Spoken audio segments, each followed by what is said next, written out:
Fala, ordinários! Está começando mais um podcast diretamente de Recife para o mundo, pai. Só basta falar português. Meu nome é Rafael Oliveira. Do meu lado, meu irmão Gabriel Oliveira. Por trás das câmeras, Carlinhos, o peruano. Nossa enciclopédia. E aí, peruano? Hoje a conversa... Deixa eu ver aqui, tá entrando minha voz. Tá, tamo ouvindo. Não, tá entrando pra galera agora.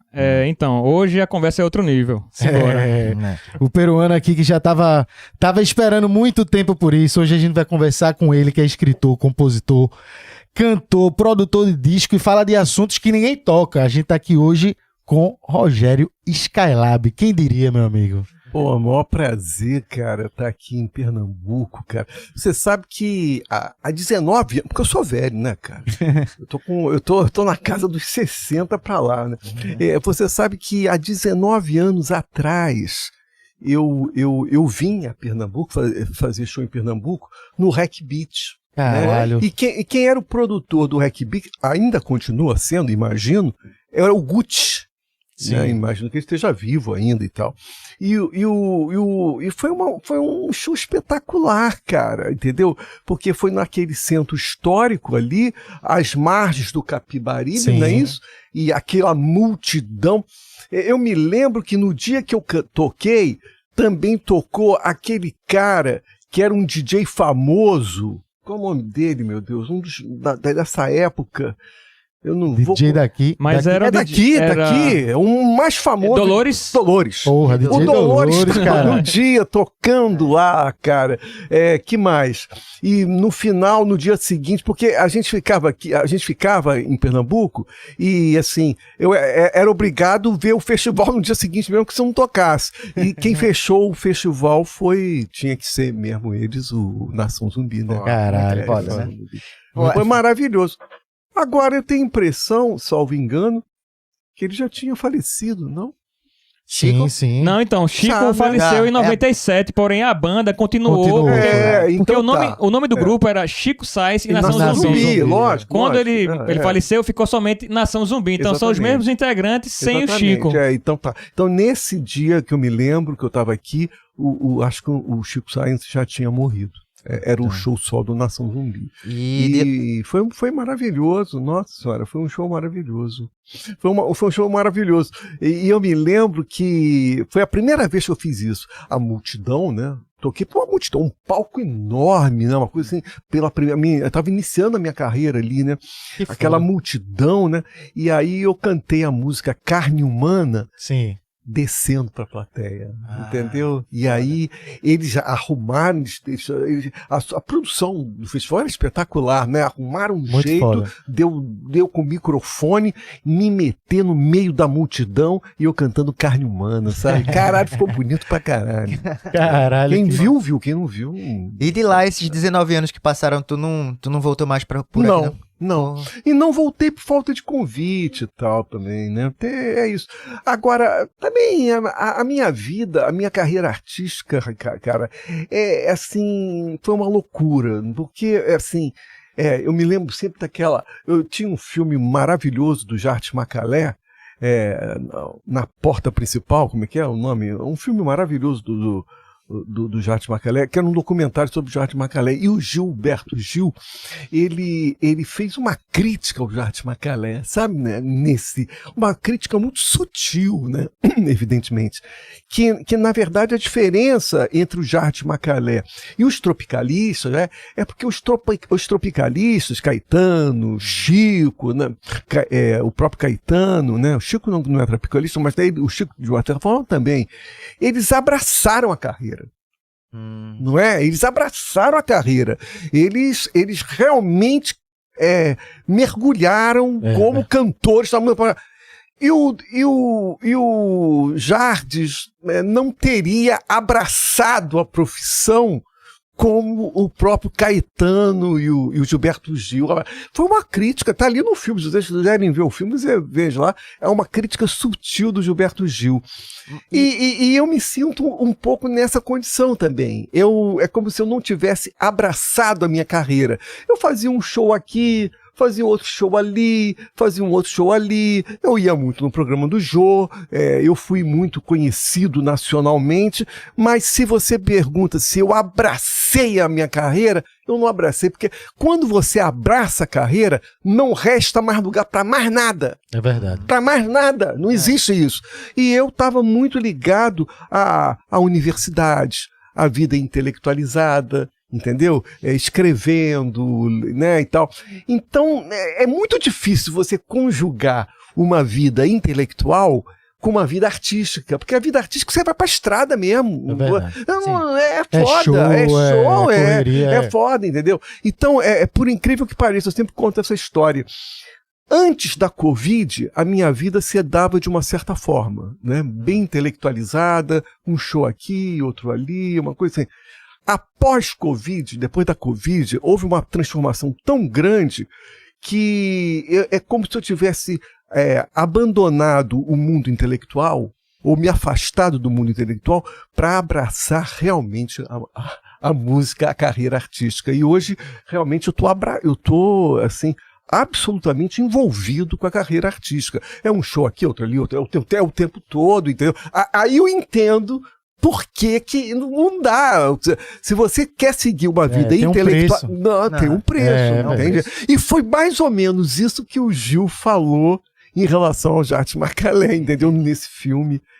O morcego, acho que é isso. O morcego na porta principal. Eu acho que é isso. Mas tu, nesse momento de carreira, tu tá motivado para seguir nessa linha do foco 100%? Graças a Deus. Só não vou ter se perder a saúde, né? Sim. Mas por enquanto eu tenho muita saúde, tô vitalizado no palco, tô com uma voz boa. Você vê muitos artistas da música popular brasileira tragicamente perdendo a voz, né, cara? Verdade. Perdendo a voz. Isso é uma coisa trágica, né? Você vê o Chico Buarque, que sempre disseram que cantava mal, o Chico Buarque hoje, quase com a mesma idade do Caetano, 80 e poucos anos, sei lá, o Chico Buarque tá com a voz boa. Ele tá com a boa.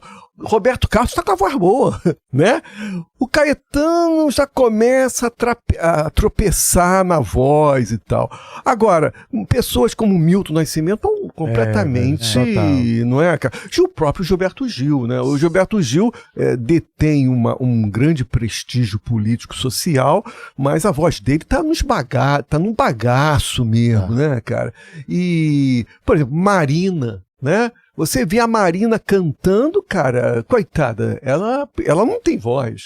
É uma cantora sem voz, né, cara? Entendeu? Então, a gente acompanhando a história da música popular brasileira, vê que essas tragédias, né? Porque quando o cantor perde a voz, fudeu, né, cara? Fudeu, né? Cara? Não, isso acontece até com artistas internacionais aí que a gente tem de história. A gente que gosta muito de rock and roll.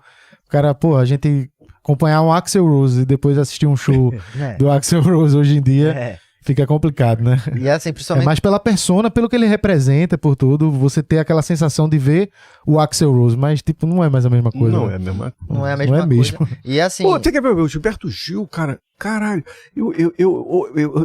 o bom de ser velho é justamente isso. Você foi testemunha ocular. Eu vi vários shows do Gilberto Gil, eu vi coisas do Gilberto Gil e na internet, vocês podem ver hoje. É impressionante, ele tinha uma voz aguda. Era foda. É mais uma coisa meio de africano mesmo, aquela voz lá aguda.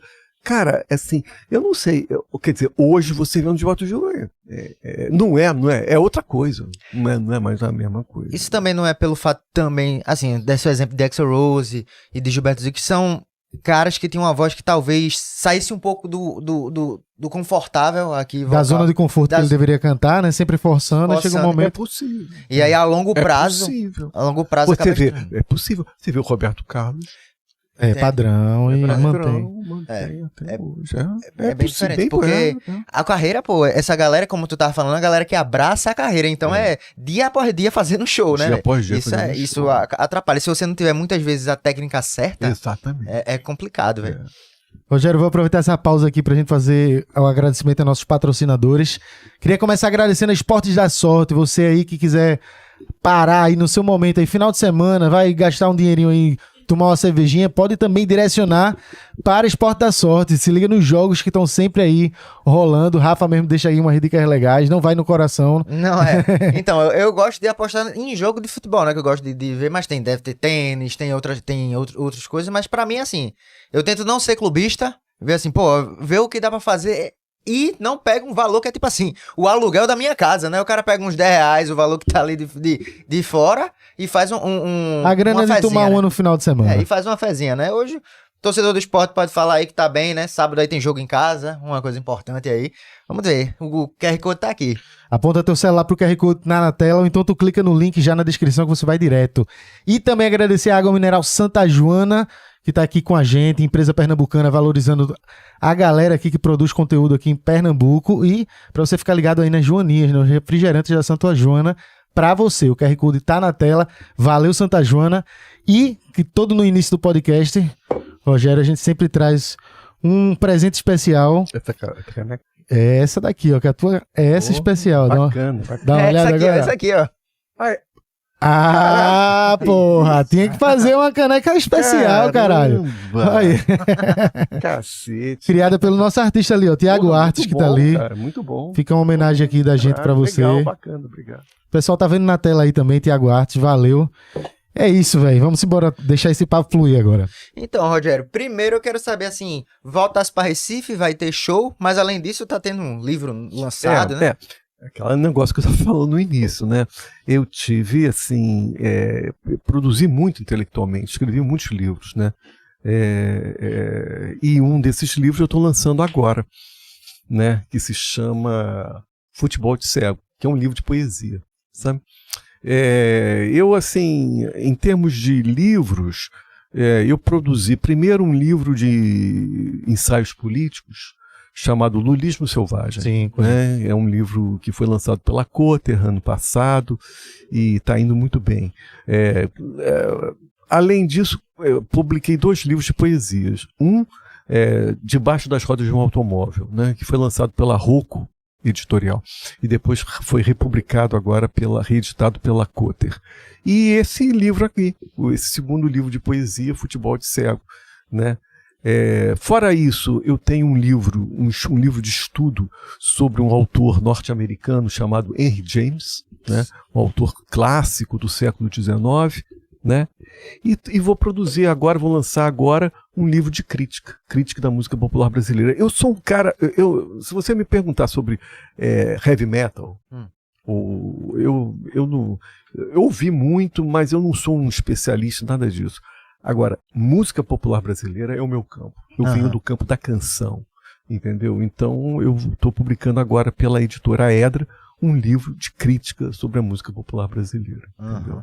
Então, cara, e é um livro que dá trabalho, é muita pesquisa, entendeu? Então é isso. Esses livros é uma expressão de uma época, né? Eu gostei da capa. Muito. Gostei da capa, legal. Futebol de Cego, Rogério Skylab. E tá lançando ele aqui amanhã também, é? Porque eu sei que tem show, mas também tem um lançamento do livro. Tô lançando amanhã, dia 21, né? No Bar Central Recife. Sim. Né? Às 19 horas, né? Noite de autógrafo, essas coisas todas. E no dia seguinte, no dia 22, é um show no Teatro Guararapes. Né? E tem feito muito isso. No Sul, por exemplo, Curitiba, Florianópolis, São Paulo, foi sempre assim. O dia anterior era o lançamento do livro e no dia seguinte era o show. Eu faço vinculado uma coisa com a outra. Né? É bom que faz uma viagem só. O público, tu percebe, é o mesmo? Tu percebe que tem uma galera... É o mesmo, né? É o mesmo. É legal. Mesmo. O público que me acompanha na literatura é o público que me acompanha na música. Sim. É o mesmo público. Entendi. E é um público extremamente jovem. Sim. É curioso isso, porque eu não penso... Eu sou que nem Nelson Rodrigues, né? Que odiava a juventude. Né? O Nelson Rodrigues falava, envelhecei-vos, né? Porque, entendeu? E eu também sou um pouco adepto a essa filosofia, envelhecei-vos. Né? Só que você não controla isso.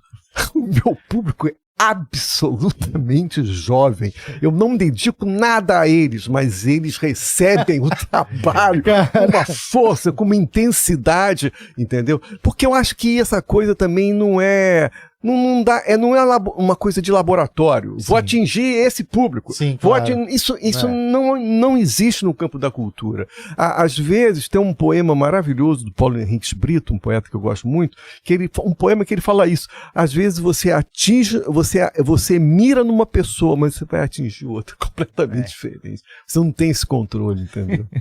É verdade. E é engraçado, eu conhecendo várias pessoas que curtem muito o teu trabalho, que te admiram, tem gente que entende a proposta da questão para você pensar mesmo, filosofar e ter contradições, e tem gente que vai muito pela resenha, né, de gostar, de achar engraçado. Meu irmão, é engraçado. E como é que tu assim, tu recebe esses dois públicos? Você sabe que eu sou um campeão de meme, né? Eu sou uma pessoa que recebo muito meme. Eu tenho uma quantidade de haters muito grande. Acredito, inclusive, que essa quantidade de haters que aumentou consideravelmente deve-se muito à minha opção política. Entendeu? Com certeza, A opção política, e eu deixo claro a opção política, então isso daí arrefece os ânimos deles e eles ficam furiosos, né? Então tu percebe que aumentou de agora, assim, pra cá. Então, uma quantidade imensa de haters. Agora, ao mesmo tempo, você sabe que só vai aumentar o hate se aumenta a tua visibilidade. Então é uma coisa ligada à outra, entendeu? Quanto mais sucesso, mais haters você terá, com certeza. Caramba, eu quero pegar uma dessa. Eu fiquei pensando, porque se a gente também aqui, Rogério, a gente faz muito conteúdo que a gente mexe muito com a cidade, assim, de dar uma cutucada. Por exemplo, aqui teve um condomínio que é o Le Parque, que é um clássico aqui, que tem uma galera mais elite que mora lá, e só que aconteciam várias coisas, barracos, aí sempre rolava. Aí uma vez a gente postou uma publicação de um prédio que supostamente era de lá, que dizia que proibia, cuidado, atenção, proibido fumar maconha no campinho, proibido levar prostitutas, porque tinha proibido estelionatário. Proibido estelionatários. Aí a gente postou isso aí, começou a fazer uma brincadeira que movimentou a cidade de um jeito, pela tiração de onda mesmo. Então, assim, só em a gente brincar com isso, consequentemente a gente vai mexer e vai ter muito hate também, né? Falar demais, dar opinião demais, naturalmente vai ter. E tu é o cara que tá aqui e fala tudo, o que pensa, o que Isso aí vier. viralizou muito, né? Viralizou tanto um carnaval, inclusive. Foi, né? O carnaval virou um tema, isso aqui. Olha que foi. legal. É porque assim, pra ele entender do contexto, quando a gente postou isso, que lá era um prédio de rico meio esculhambado, né? Que tinha... que sempre tem confusão lá. E quando a gente postou essa foto, no WhatsApp da gente chegou um monte de morador botando assim: isso é inveja de vocês queriam morar aqui, seus pobres. Eram umas coisas assim.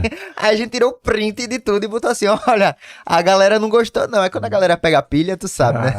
Aí todo mundo começou a tirar onda. Viralizou, né? Virou um meme, né? Dizia que no carnaval tava rolando tudo, mas no melhor era no Le Parque. No final ia pro Le Parque. Ficou botando, associando a putaria, tá ligado? Mas foi. Mas e aí, me diz o que a galera pode esperar, principalmente desse show agora. Eu soube que tu vai fazer até uma homenagem a Kleber Mendonça, tocando uma música... Não, do Kleber foi uma coisa curiosa. Eu falei isso na Folha de Pernambuco, ele me entrevistou. Porque é o seguinte, eu sou apaixonado pelo cinema pernambucano, sabe? Quando o Juliano Muti, né, me perguntou o que você gosta da cultura Pernambuco? O que você gosta de Pernambuco? Falei, a primeira coisa foi o cinema, né? Eu me lembro que no programa que eu tinha no Canal Brasil, o Matador de Passarinho, teve uma entrevista antológica com Cláudio Assis, né? Cláudio Assis fez uma entrevista maravilhosa comigo, né? Eu assim, assisti todos os filmes do Cláudio Assis. Parece que tá muito mal, né? Parece que tá muito mal. Tá muito mal. E o Cláudio Assis ficava muito no Rio, me lembro. Um dia eu encontrei o Cláudio Assis no ônibus, cara. Olha só que doideira. Que doideira. Enfim, eu assisti todos os filmes do Cláudio Assis. E do Kleber também, né? Kleber Mendonça eu vi todos, né? E também o Dornelles, que trabalha muito com ele, né? Eu me lembro que na época eu era júri no Canal Brasil, e o Canal Brasil tinha um festival de curtas, né? E eu nunca mais vou me esquecer que me apareceu o curta do Dornelles, que era um cara que fazia musculação, sabe? Um negócio assim. E achei maravilhoso esse filme, dei primeiro lugar, mas o filme não ganhou nada, porque outros júris escolheram outra coisa. Mas eu sempre fui muito apaixonado pelo cinema de Pernambuco. E aí eu vi Aquários, né? Que é Aquários, que é um filme maravilhoso, né?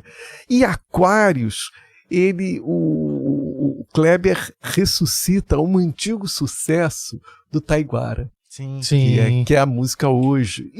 E no filme ficou maravilhoso. Aliás, eu acho que no Aquários, que eu gostei tanto, aquela parte do início do Aquários é uma coisa empolgante. E é onde toca mais essa música hoje, que eles estão novinhos ainda, né? Depois que eles ficam mais velhos, né? E esse filme é maravilhoso. Aí eu vou cantar essa música no show amanhã, muito em homenagem a Aquários, né? Que eu adorei esse filme. Que massa, velho. Foda. Eu fico me perguntando, Skylab, assim, que eu acho que eu assisti muito podcast teu, já vi muito assunto, eu acho bem legal. E eu fico me perguntando, assim, qual foi o momento na tua vida que tu decidiu seguir, né? Porque assim, eu compreendo assim a tua história, sei que tu trabalhou no banco, e aí depois tu foi lançar teu CD próprio, inclusive até o primeiro, se eu não me engano, é com o Robertinho do Recife, né? É o segundo. É o segundo. Pronto. Aí tipo, tu começou, mas em que momento na tua cabeça despertou esse interesse em ser tão libertário assim na questão musical, de você explorar tanto musicalmente quanto as letras, a poesia como um toda, de uma maneira muito aberta e às vezes muito abstrata, até difícil de compreender para muitas pessoas assim. Qual foi o momento que tu deu esse estalo? Eu vou seguir nesse caminho e foda-se. Você sabe, quando eu me lembro que eu estudava no colégio, sim, colégio de aplicação, lá do Rio de Janeiro, a aplicação da UERJ. Certo. E era uma época da ditadura militar, plena época da ditadura militar. E era, você vê, gente morrendo nos porões da ditadura, né? E o colégio, que era considerado um colégio padrão, difícil de entrar no colégio e tal, ninguém podia se falar nada de política, em momento algum. A minha professora de história, né, que era a única que poderia falar alguma coisa, dava direito dela falar, tá falando de história, né, e tal.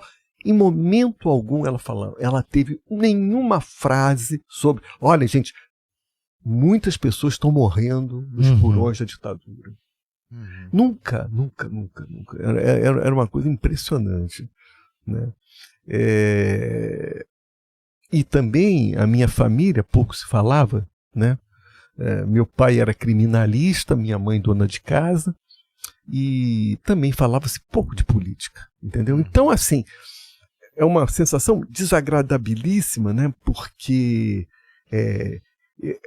era um momento que eu estava vivendo completamente alienado, né, cara? Então, quando você olha em retrospectiva, né, uma coisa doida.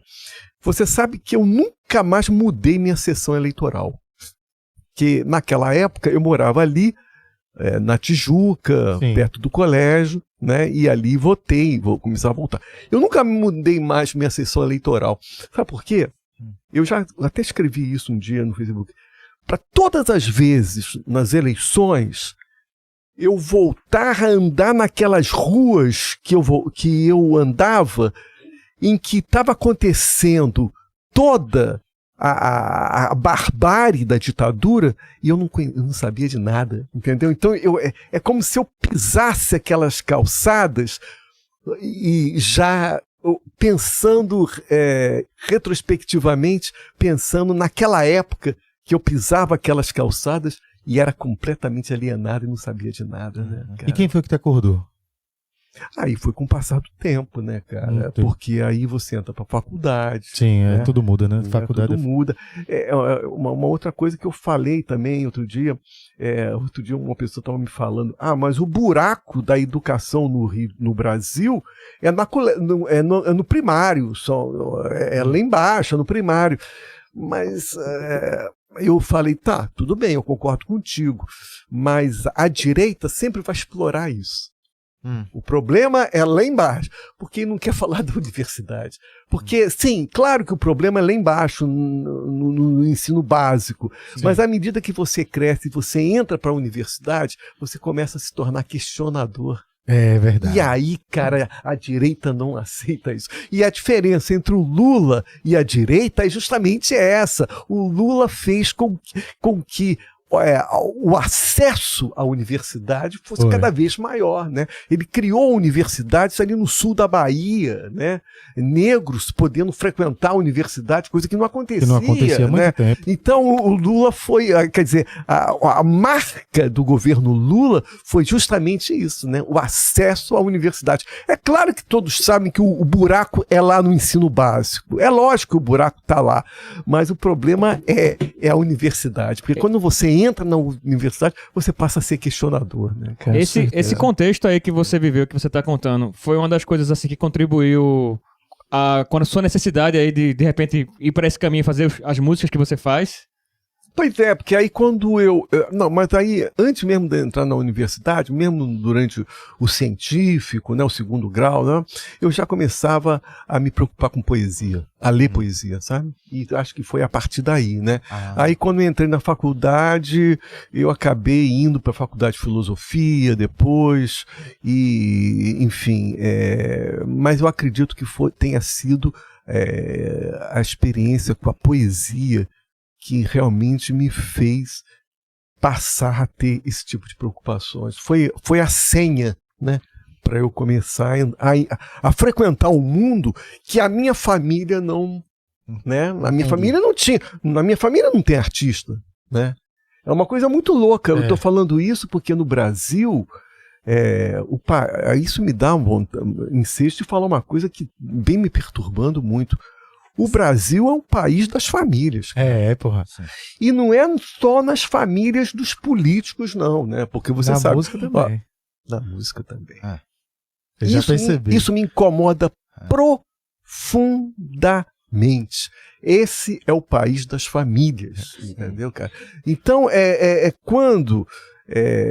eu falo disso para você, que no meu ambiente em torno nada me levava para o caminho da arte, né? Eu acho que de uma certa forma eu transito na contramão da história natural desse país, que é a história das famílias. Do caralho. Né? A história das famílias. E é filho de quem? É filho de quem? É filho de quem, velho? Essa frase aí é icônica, né? Quem nunca escutou? Né? Oxe, não, total, a galera não. Filho de quem? Não, e apresenta artista assim, o filho de fulano, o filho de cicrano, você empurrar mesmo. É uma loucura, porque às vezes o artista, ele é profundamente progressista, ele é de esquerda, ele é totalmente de esquerda, ele é progressista, mas vai ter algum ponto ali, no caso familiar, que o coloca dentro de uma tradição nefasta desse país. Sim, entendi. Entendeu como é? Por mais que ele seja progressista, por mais que ele seja... É porque ele já está intrínseco, né, na raiz, né, do país. Agora, achei interessante desse teu ponto de vista do caso de tu ir na contramão pela tua vida. E eu acho assim também...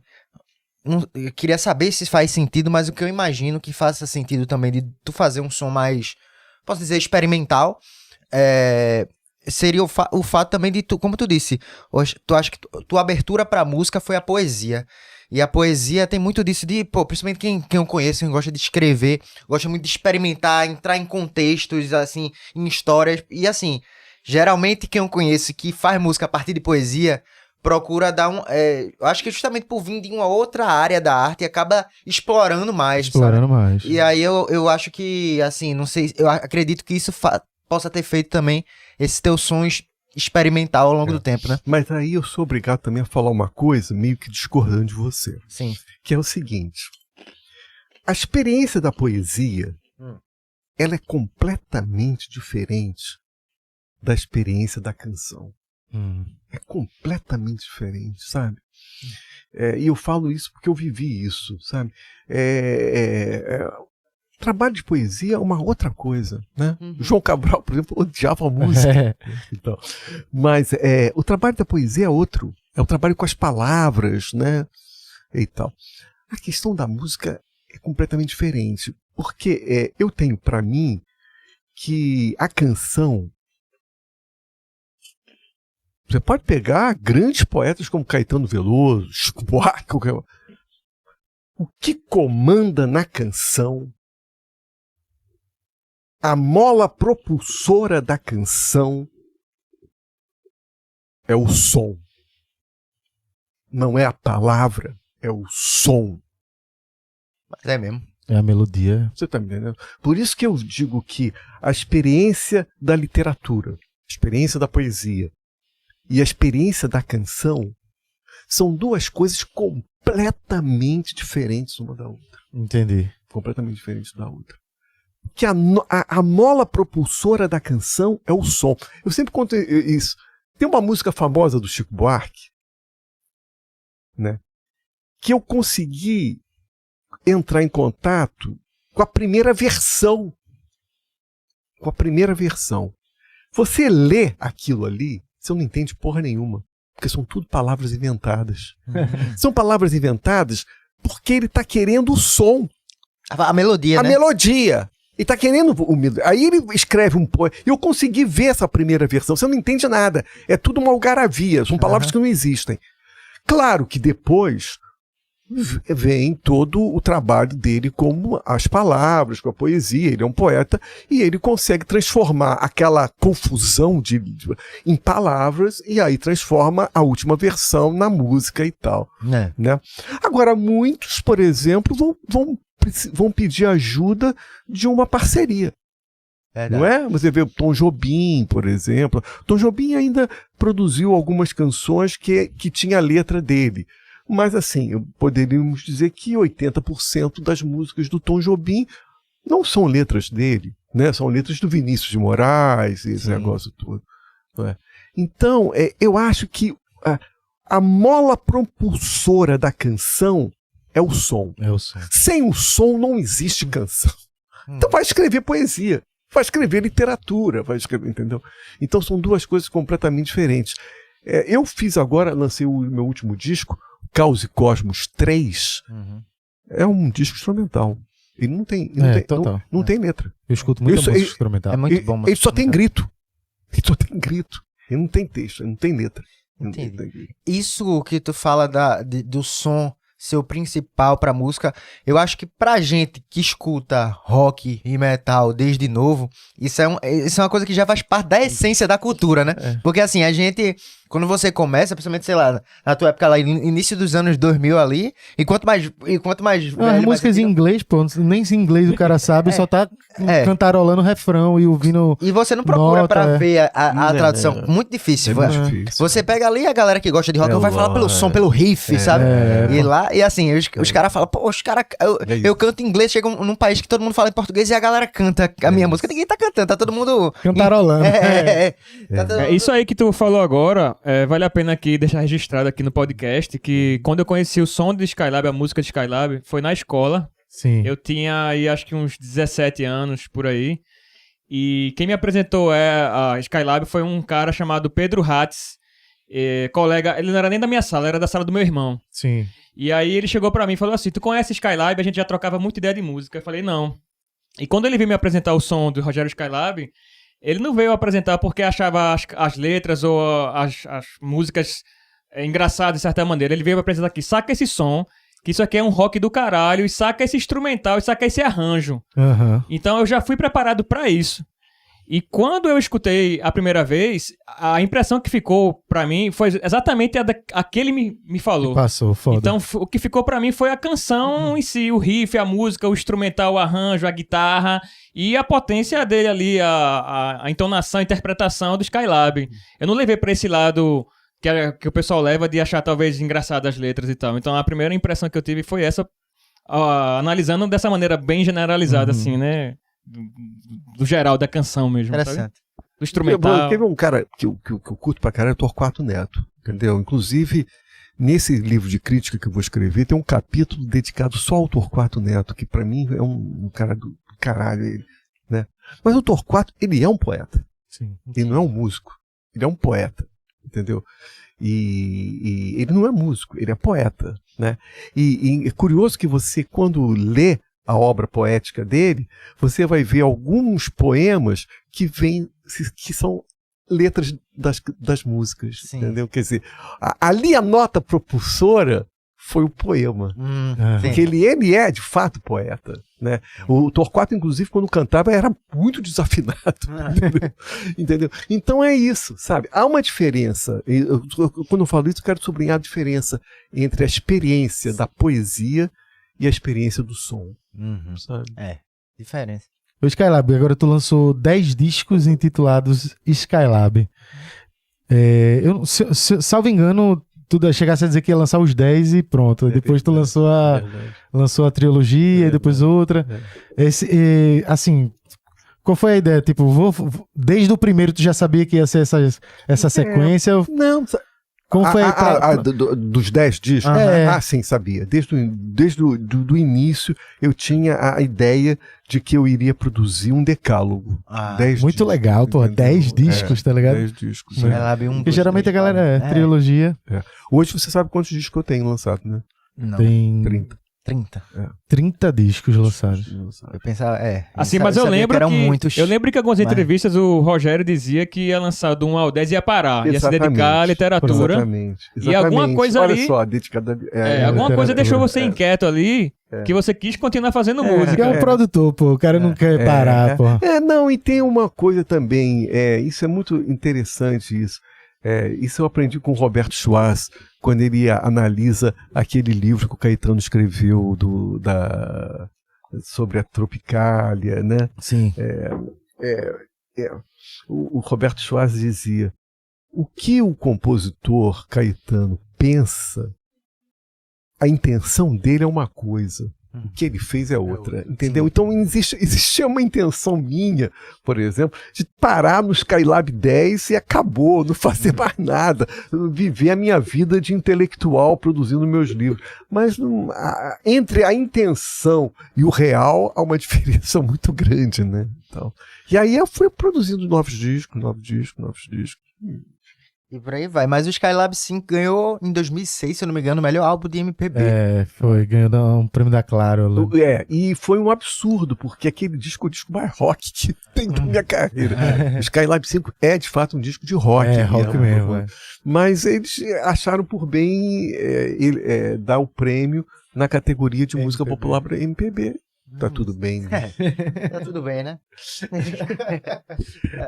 Tem as curiosidades desse disco, não sei se tu vai mencionar aí, do lançamento dele. Diga, pode Então, esse disco, ele foi lançado na revista do Lobão. Sim, que foi, verdade. Outra coisa. Que é interessante esse assunto. Não, porque eu sou dessa época aí, eu peguei tudo isso acontecendo.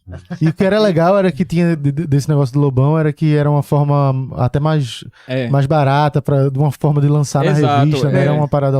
Quer ver quem ele lançou? Vou falar quem Cachorro lançou. Grande, né? Não, eu vou falar um daqui. Mombojó, velho. Lançou. O disco do Mombojó tá dentro da revista do Outra Coisa. E essa revista vendia nas bancas de jornais do Brasil inteiro. Provavelmente o Skylab 5, em função disso, tenha sido o disco que as pessoas mais entraram em contato com a minha obra, com o meu trabalho. Foi através do Skylab 5. O que eu queria saber assim, a respeito dessa época, como é que foi isso? Como é que partiu o contato com o Lobão? E como é que tá, assim, se você fala com ele, como é que tá isso, assim, como foi na época e como isso tá hoje, assim? Bom, lembrando que nessa época foi final dos anos 90, né? Início já dos anos 2000, né? Não, já era, é por aí mesmo. O Lobão, ele tinha uma cabeça. Não, é total. Eu sei que vocês até se afastaram, que tu era amigo mesmo dele, né? Não, chegamos inclusive a fazer um show juntos, né? Fizemos um show juntos lá no Rio de Janeiro, no Teatro Odisseia, né? Enfim, e éramos... Então você ter uma ideia, o meu primeiro livro de poesias, que é o Debaixo das Rodas de um Automóvel, quem fez o prefácio foi ele. Quem escreveu o prefácio foi o Lobão. Mas o Lobão era uma coisa, depois ele ficou irreconhecível, né? Não entendi. Não sei o que aconteceu pra tanta gente. Parece que foi uma lavagem cerebral em muitas pessoas. Mas é curioso, porque nessa época o Lobão produziu um disco que eu considero o melhor disco de carreira do Lobão.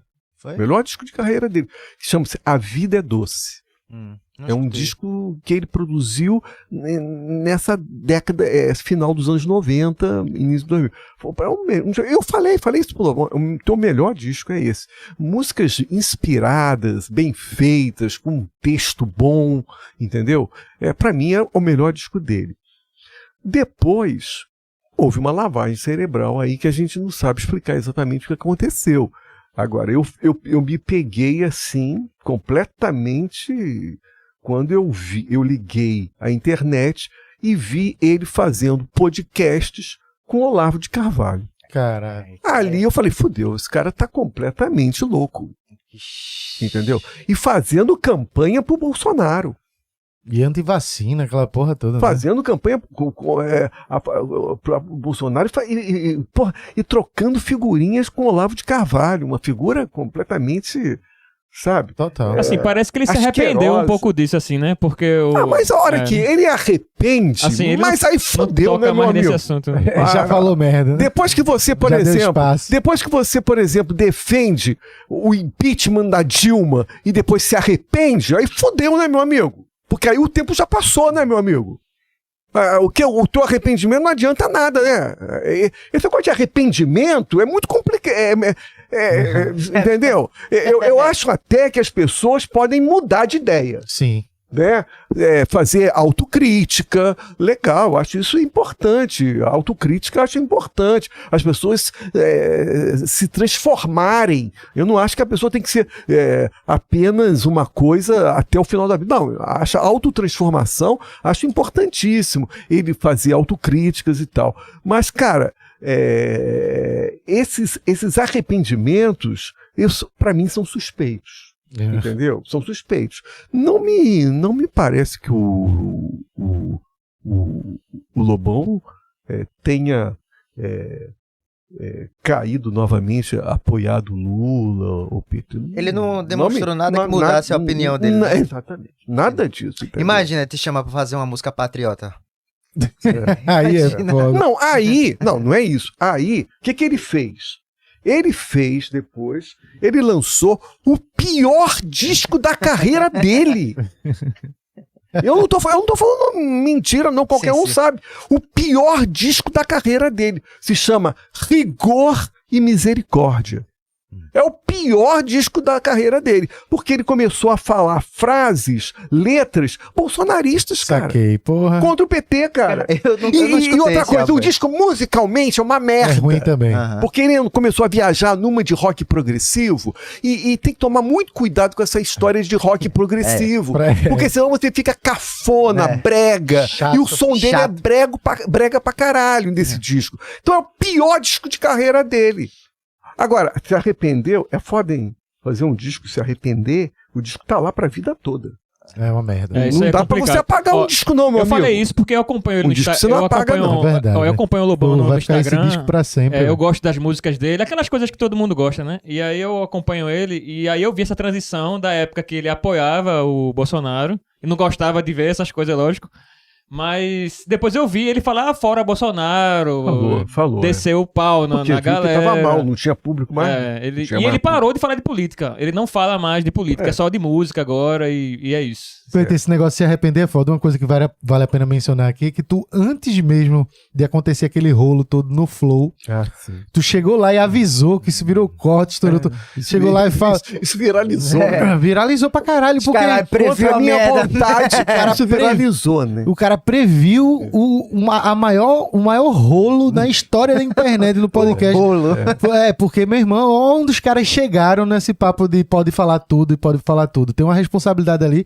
E Rogério chegou a falar isso antes da parada toda acontecer. E agora que aconteceu, virou como é Márcia sensitiva agora. Né? Isso aí é uma coisa pra gente falar, mas antes de eu falar, só concluir a questão do Lobão. E no fundo, o pensamento do Lobão é um pensamento extremamente autoritário, até na relação com os músicos, entendeu? Ele se considera um gênio. Ele faz guitarra, ele faz bateria, ele faz mixagem. É tipo Ed Mota, sabe como é que é? Faz tudo. Ele é um gênio. Música é arte coletiva. Você não faz nada sozinho em música. Não tem jeito, é que nem teatro, é que nem cinema. Você não faz sozinho. Essa ideia de gênio é uma ideia retrógrada.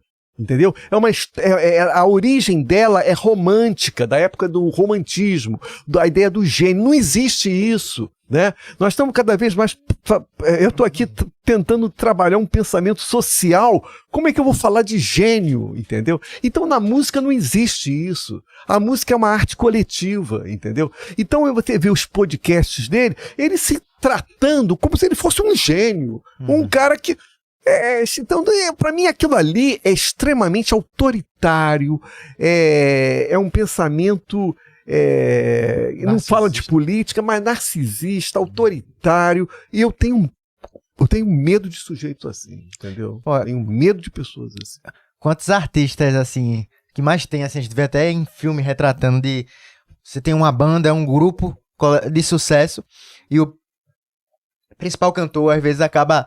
às vezes empresário tá falando, ou pessoas próximas dizendo, o rosto dessa banda é tu que é o cara que faz isso, tu não precisa deles, e quando faz uma carreira solo, vê que não é a mesma coisa, não tem o mesmo brilho do que o trabalho em composição com a banda, né? Verdade.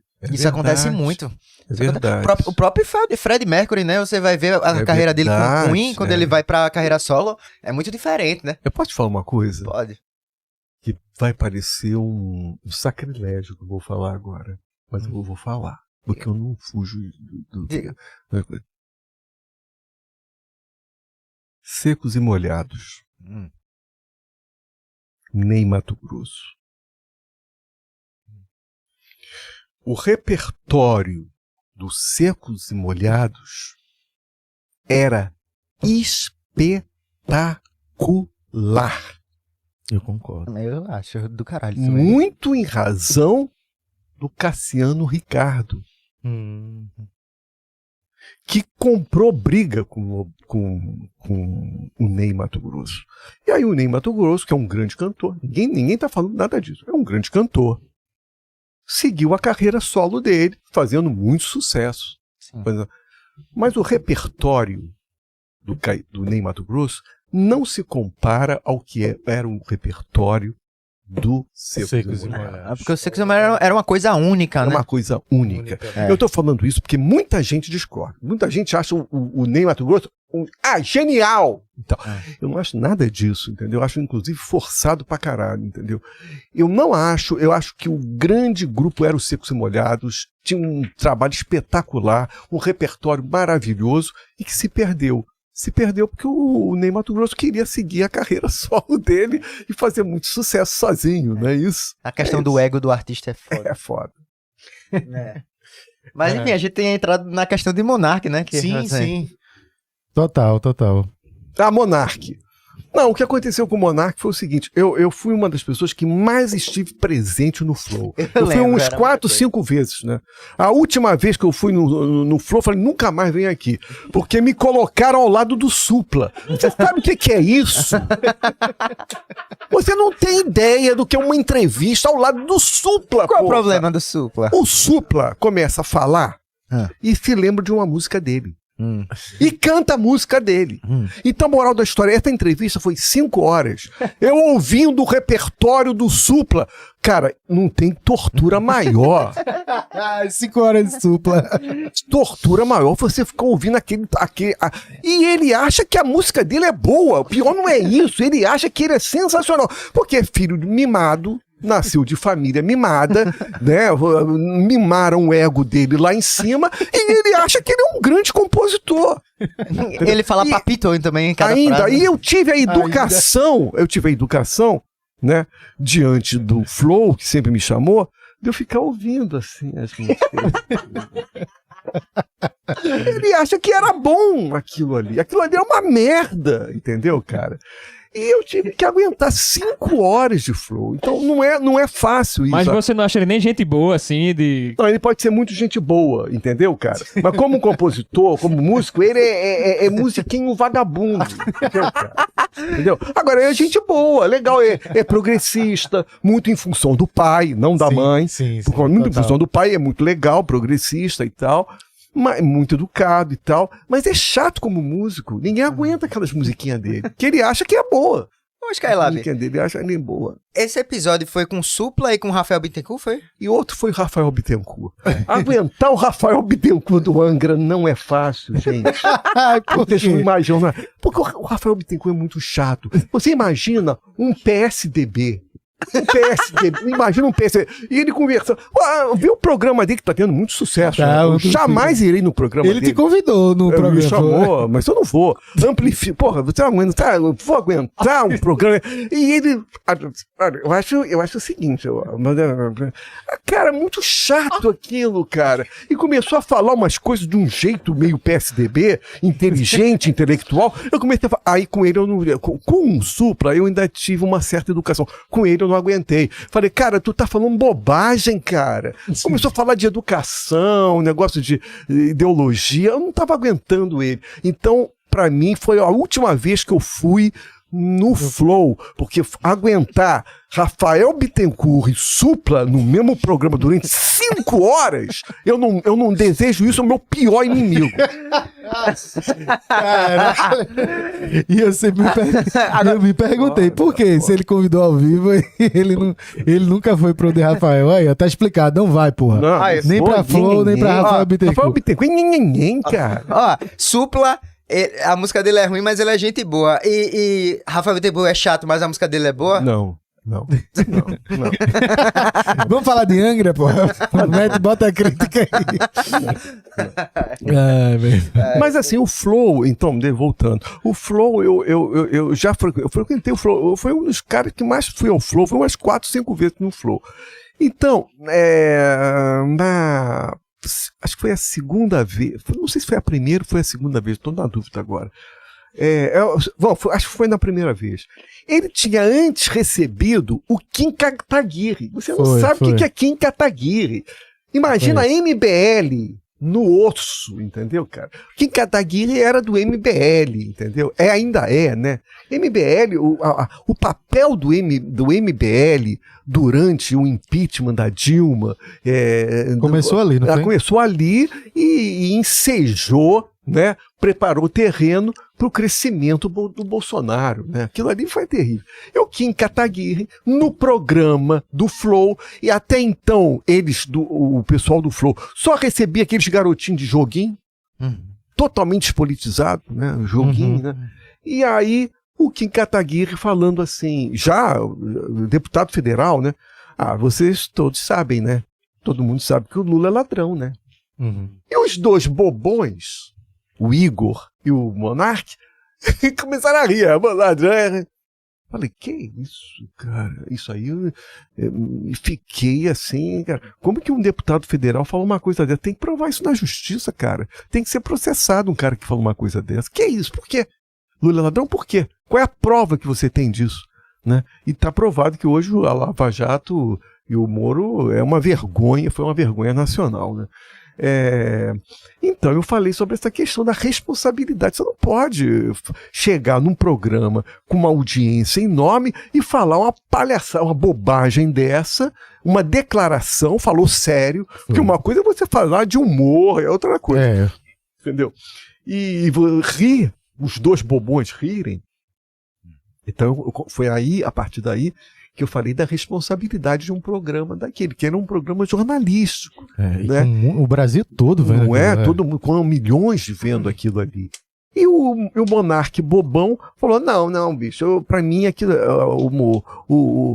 aqui o programa é como se fosse um bate-papo no botequim. E não é um papo. Porque um bate-papo no botequim, você está em 4, você pode falar as maiores atrocidades e tá tudo bem, tá tudo legal. Mas ali não é um papo de botequim, ali tem uma multidão e tem que ter responsabilidade diante disso. Foi essa responsabilidade que ele não teve. Faltou, ao falar depois, muito tempo depois, que seria a favor, né, da legalização do partido nazista, né? Foi coisa parecida aí, eu não lembro exatamente, mas Dele foi... chamar você pro podcast dele, do Monarch Talks, Eu seria? vou, cara, eu vou e vou falar tudo isso na cara dele, entendeu? E se ele te cara? chamasse pro podcast dele com Kim Kataguiri? Hein? E se for com Kim Kataguiri? Aí eu ia fazer a mesma coisa que a Tiburi fez. O quê? O quê? A Marta Tiburi Ah, Marta Tiburi. foi a um programa de rádio no Sul, foi convidada. Quando chegou nesse programa de rádio, viu que quem estava ali para debater com ela era o Kim Kataguiri. O que ela fez? Se levantou e foi embora. Vou ficar conversando com um cara desse, cara. Entendeu? Não tem interesse em conversar com um cara. Se levantou e foi embora. Entendeu? Ainda mais o cara do rádio não informando para ela, ó, vai estar aqui o Kim Kataguiri, nós vamos ter nada disso. Nada foi informado. Ela se levantou e foi embora. Eu não vou conversar com um cara desse que idiota. E se for com supla? Isso eu não vou mais. Skylab, uma curiosidade também que muita gente perguntou, que a gente abriu um espaço de perguntas do público, da galera da página da Recife Ordinário, e o pessoal fica curioso com o nome Skylab, o Skylab, de onde veio e como tu inseriu aí no momento O artístico. Skylab é um satélite americano, Sim. num determinado momento, isso foi na década de 80, e ele estava para cair em qualquer lugar. Era? Havia uma paranoia. Onde que o satélite americano vai cair? Ele estava para cair. Parece que ele caiu em cima de uma vaca australiana. Mas é verdade que ele estava para cair mesmo. Havia uma paranoia e foi junto dessa paranoia que eu fiz o samba do Skylab. Sim. Que eu nunca gravei. Porque eu não gostava do samba, entendeu? Mas ele expressava aquele momento. Entendeu? Entendi. Aquele momento. E aí eu cantei essa música num festival lá em Minas e as pessoas começaram a me chamar de Rogério Skylab. Foi aí que surgiu o apelido. Foda demais. Que massa, Teve de um satélite que podia cair em qualquer lugar. E caiu mesmo, sabe que caiu. Caiu. Interessante. Ô, Rogério, eu queria saber um pouquinho, já que tu veio, faz muito tempo que tu veio pra Recife, tá voltando agora. É verdade. Tem algo que tu possa destacar, assim? Porque eu gosto de conversar com o pessoal, principalmente de fora, e diz assim... pessoal que vem principalmente do Sul e Sudeste diz assim, pô, velho, o Nordeste realmente é diferente.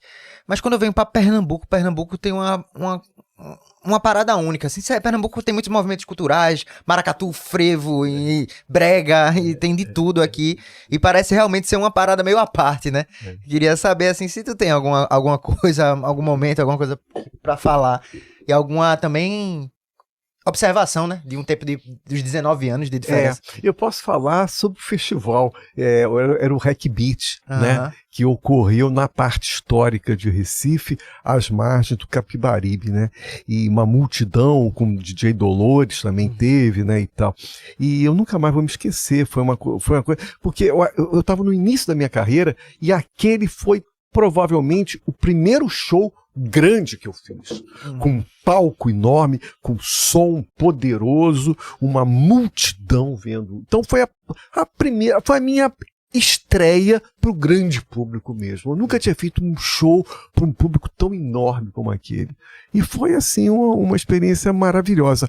Agora, eu fiquei muito, assim, saudoso dessa época, porque era o carnaval, né? Sim. Uhum. Cara, e era uma coisa impressionante, cara. Todos os meus músicos de banda, todos ficaram com uma menina. Beijando. Porque se beijava muito, né? Uma coisa que me assim, me admirei, eu fiquei admirado, é que como se beijava, ainda deve se beijar muito, né? Tanto que tem essa campanha do não, né? Não. Mas como se beijava, você estava andando na rua, você encontrava uma menina, ficava junto, começava a beijar.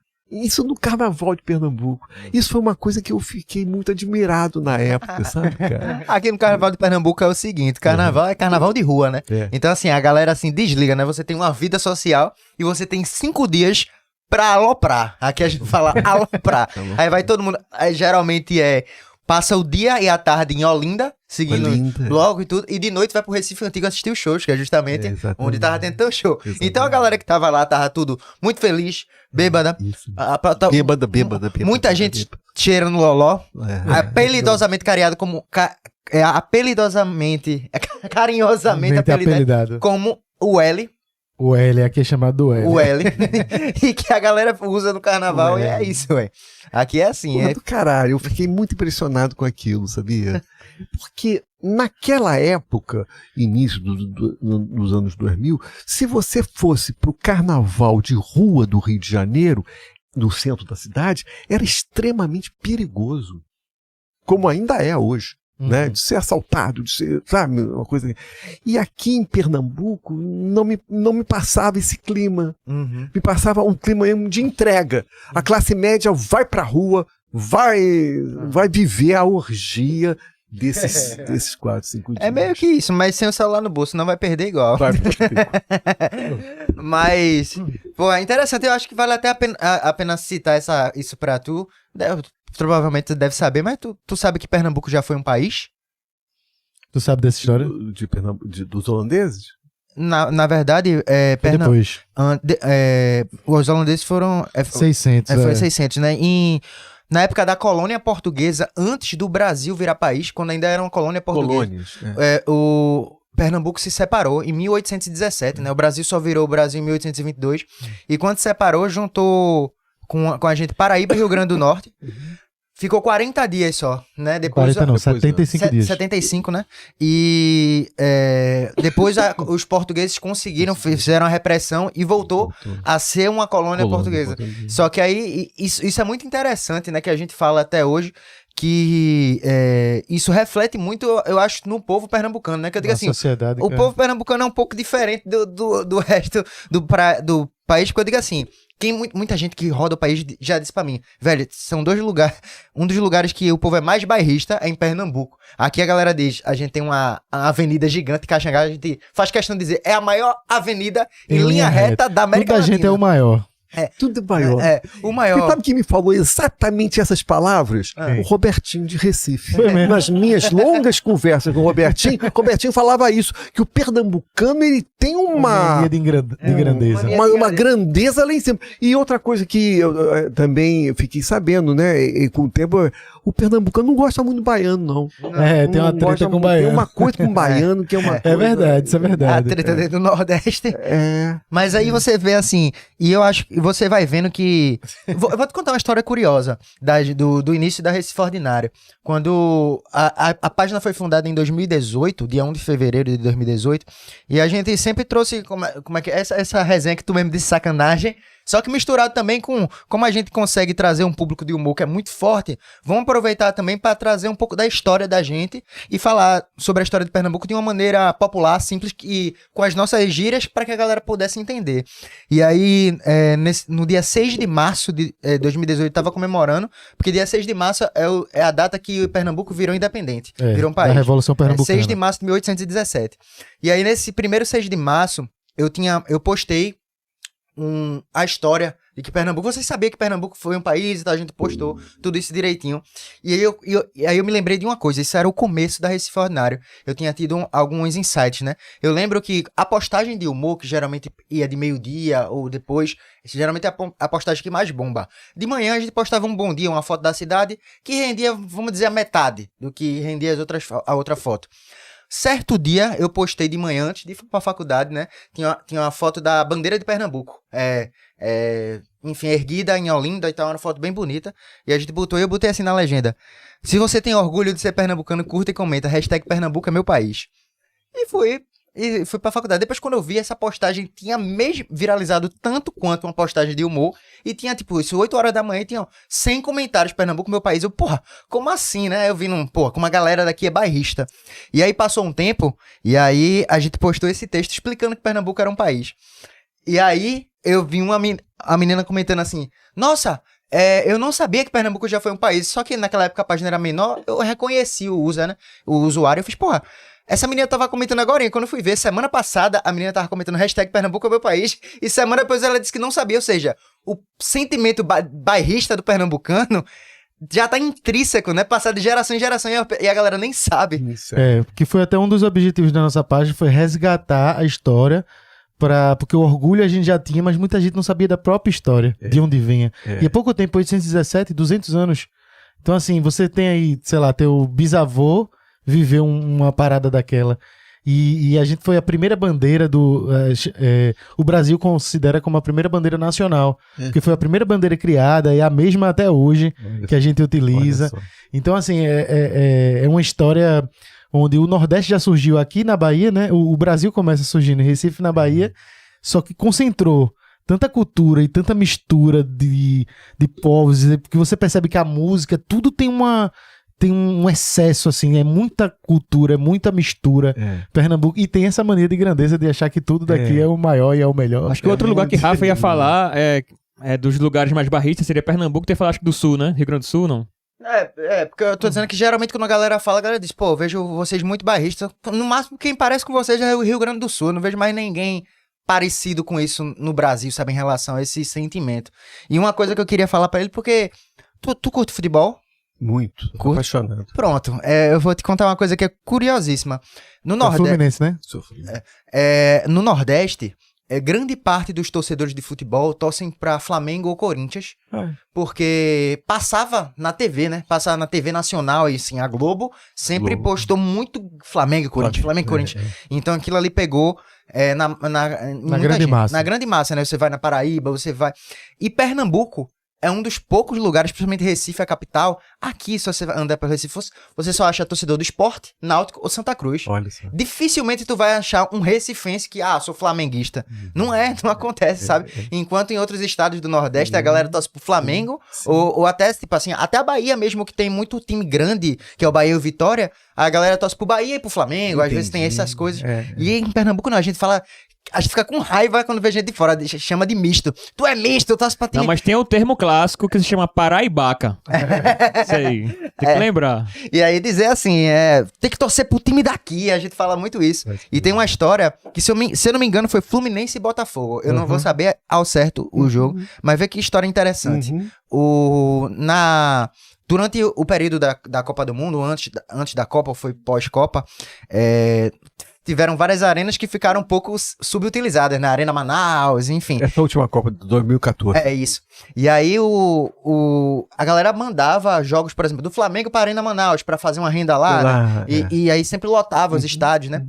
E aí teve uma vez que ia chamar Botafogo e Fluminense para Recife e para colocar na Arena Pernambuco. Só que quando fizeram isso, atrapalhou a agenda do Náutico. O Náutico, que é um time daqui, que teve que mudar de data e tal. Então isso rolou um burburinho, que a gente dizendo, tá prejudicando os times daqui pra trazer o de fora.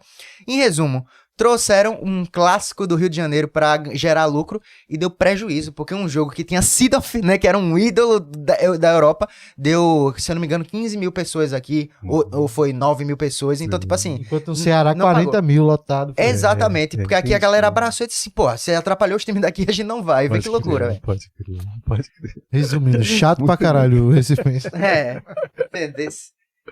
Rogério, Legal. uma coisa que me despertou uma curiosidade, assim, tu falou aí que fala abertamente tua posição política, que é de esquerda e tudo que tu traz. Mas tu concorda comigo que a esquerda hoje tá muito politicamente correta e muito chata pra muita coisa? E você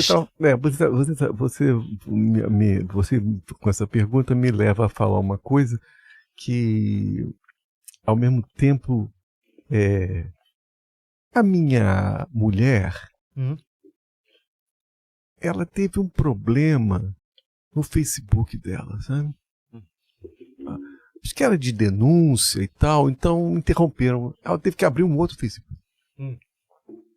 E quando ela abriu o outro Facebook, vinham pessoas que eram do Nordeste, porque ela estava muito ligada à esquerda, né?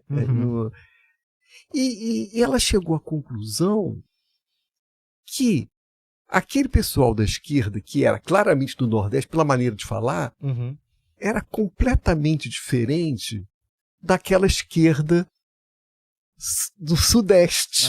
Completamente diferente, né? E tinha uma coisa assim, aquela esquerda do Sudeste era uma esquerda chata. Chata, Meio assim, é uma esquerda morta. É uma esquerda muito consciente. Era uma esquerda sem vida. Enquanto que aquela esquerda que vinha lá do Nordeste, que ela começou a ver, a aparecer no Facebook novo dela, eram esquerdas engraçadíssimos, cheio de alegria, cheio de vitalidade, que não encontrava-se mais no Sul, no Sudeste, entendeu? Então, essa tua pergunta me faz pensar um pouco dessa diferença entre o Sudeste e o Nordeste. Eu acho que no Nordeste, que garantiu a vitória da esquerda, não há dúvida nenhuma. É um fato, né? É um fato. Ela tinha uma vida, uma intensidade, um humor que a esquerda do Sudeste não tinha. A esquerda do Sudeste é muito chata. A esquerda do Sudeste fica muito parada. Não me toque, né? Não, muito Porta dos Fundos. A esquerda do Sudeste é muito Porta dos Fundos, entendeu? Que você ri, muito intelectualizado, tá lá o Gregório lá, muito mas que falta um pouco essa coisa do politicamente incorreto, que às vezes o Nordeste, mesmo ligado à esquerda, aparecia no Facebook dela, entendeu? Eu quero dizer. Então eu acho que há uma diferença nisso e eu fui convidado para fazer parte de um programa chamado Fritada. Sim, Fritada, não sei se vocês conhecem, é do Diogo Portugal. Sim. Eles trazem um convidado e o convidado senta tipo uma cadeira elétrica e os humoristas lá vão sacanear. É o bullying elevado ao máximo de potência e o cara tem que aguentar firme ali. Né? E depois ele vai dar a réplica e tal e vai tentar responder. E evidentemente que esse tipo de programa de humor há uma certa rejeição por parte da esquerda. Você está me entendendo? Entendi. Por parte da esquerda. Sim. E você não pode deixar de dizer que haja uma arte da comédia ali. Claro.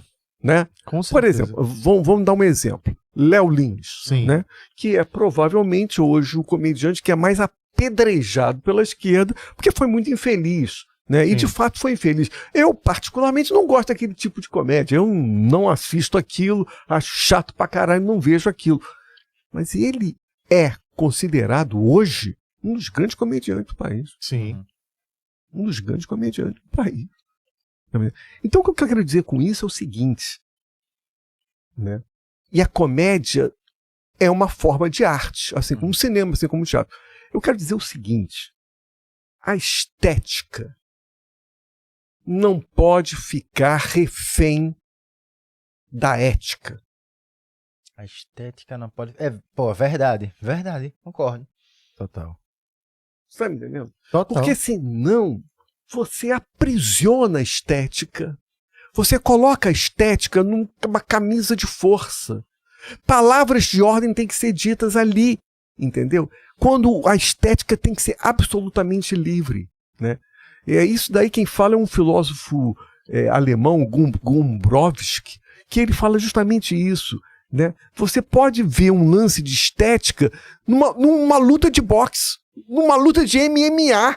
Você pode ver estética ali. A estética não pode ficar aprisionada naquele modelo de, né, cinema, teatro, forma de arte. Não, a estética ela é livre, entendeu? Então, o que nós estamos vivendo hoje no Brasil é esse perigo de tornar a estética refém da ética. É transformar a estética em algumas palavras de ordem. É fazer da estética algo politicamente correto. Isso é perigosíssimo.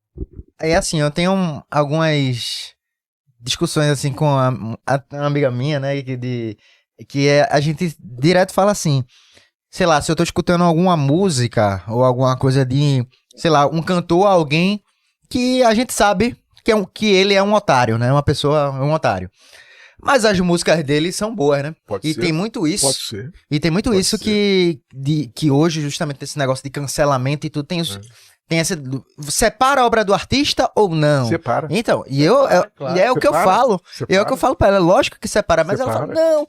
Mas, e assim, a gente discute, mas eu falo assim, pô, velho, se você for levar o pé da letra a isso, acabou a arte, velho. Porque assim, o quanto de artista... Tu conhece vários artistas, conhece o ego de artista, tem tantos artistas que são otário ou tratam mal as pessoas. E tipo, o cara pode ter uma obra muito boa que aquilo ali influenciou uma geração, ou então um rumo da música ali. Dizem que o Pablo Picasso era um terror com as mulheres.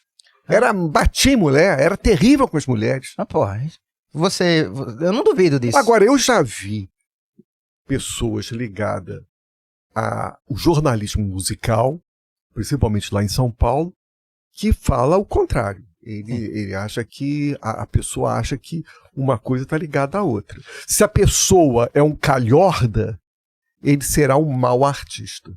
É porque Eles falam isso. pra essa galera, o argumento muito é do tipo assim, mesmo que seja a arte dele, quando você tá consumindo, você tá dando dinheiro pra ele. Tá dizendo que você tá dando dinheiro pra um otário. Relevância. E relevância pra um otário. Mas o cara, pô, velho, se você for assim, eu falei pra ela, tu não vai assistir filme de Hollywood, né? Um quanto de ator otário que tem ali, as super produções, não percebe que ali é uma parada coletiva pra algo maior. A obra transcende o ser humano, né? Eu acho, pelo menos eu penso assim. Maravilhoso. E é isso mesmo. O que eu venho falando muito é o seguinte também. Isso me leva a falar uma outra coisa. A arte é o campo do imaginário. Verdade. Então, eu quero dizer o seguinte. Você não pode responsabilizar. Entendeu? Se eu, enquanto Rogério, como um cidadão, faço uma declaração perigosa aqui, eu posso responder por essa declaração. Com eu estou certeza. falando como um cidadão. Aham. O artista não pode sofrer nenhum tipo de represália. Nenhum tipo de represália. A arte tem que ser absolutamente livre. O Estado não pode interferir na arte, porque sim, você abre um perigoso precedente. Entendeu? O que aconteceu na ditadura militar, quando a censura Vai dizer o que é que presta e o que é que não presta pra e ele. cortava, censurava as músicas. Não pode, o Estado não pode interferir nisso. Entendeu? Eu acho que a arte é um território absolutamente livre. Entendeu? Se você quiser falar uma merda, falar o maior impropério, foda-se. Você está falando ali, você não pode você não pode responder por isso. Eu sempre dou um exemplo clássico na literatura. Machado de Assis escreveu Memórias Póstumas de Brás Cubas. Uhum. Quem é o narrador de Brás Cubas? É o autor Machado de Assis? Não. Ou é o narrador que o Machado de Assis emprestou a voz para esse narrador escrever? Entendeu? Aí você vai responsabilizar o que está escrito no livro, você vai responsabilizar o autor. Não, Não, claro que vai, não. é. Claro que não. Quantas vozes o Chico Buarque emprestou a um personagem feminino, né? Ele foi um personagem feminino. A arte é o campo do imaginário, é o campo do possível. Você não pode censurar o imaginário. Você não pode, Verdade. sabe? Então eu acho isso. Eu acho que o problema é muito perigoso. Essa coisa do politicamente correto. Eu falei tudo isso para falar. É muito perigoso essa questão do politicamente Mas principalmente quem é que vai dizer o que é que pode e o que é que não pode? Vai fazer como desse jeito? Rogério, a gente tá chegando no final do programa, mas tem umas perguntas que o público separa e pede aqui pra gente As que a gente pessoas não pode gostaram? deixar. As pessoas devem ter gostado, gosta não. demais. As pessoas, eu tinha que estar fazendo gracinha aqui. Não, pô, mas Estão gostando o papo sim. tá maravilhoso. Eu vejo o chat aqui, o pessoal acha legal sim, pode ter certeza. E é interessante até porque, como, por exemplo, essa pergunta aqui. Pergunta a ele sobre a participação com o MC Gorila, como foi a ideia, pô. MC Gorila foi um achado, assim, na minha vida, quando eu descobri também aquele show. Eu me estourei de rir, é sensacional aquela apresentação. Eu cheguei com o MC Gorila, mostrei pra Gabriel assim, dá uma olhada nisso aqui. Rapidinho, o show tinha 22 minutos, show completo. Assisti aí rapidinho. Aí foi 5 minutos pensando que ele ia tirar, assistiu até o final. Assistiu tudo. Que showzaço. A gente viu comendo, fez um churrasco, né? E viu o show todinho. A gente consumiu bem. E foi um puta show. Como é que foi esse? MC Gorila é um grande cantor. Quando eu vi também na internet ele com a minha mulher, a gente riu o tempo todo. Não, muito engraçado. Mas a música do MC Gorila não tem nada a ver com a minha música. Sim, claro. Começando por aí. Mas eu queria justamente fazer essa junção porque eu digo que o MC Gorila é autor de uma frase. E essa frase é tão importante que a obra dele é apenas essa frase. As outras músicas não têm nenhuma importância. Essa frase, ela é tão forte, é tão... que a obra toda dele é essa frase. Sujou meu pau, foi de cocô! e com aquela voz grave, maravilhosa. Né? Foi de cocô! Exatamente. Foi baseado nisso que eu fiz a música. Aquela música Na Cabecinha. Na Cabecinha. Que eu faço uma junção entre sexo e política. Né? Era na época do prefeito.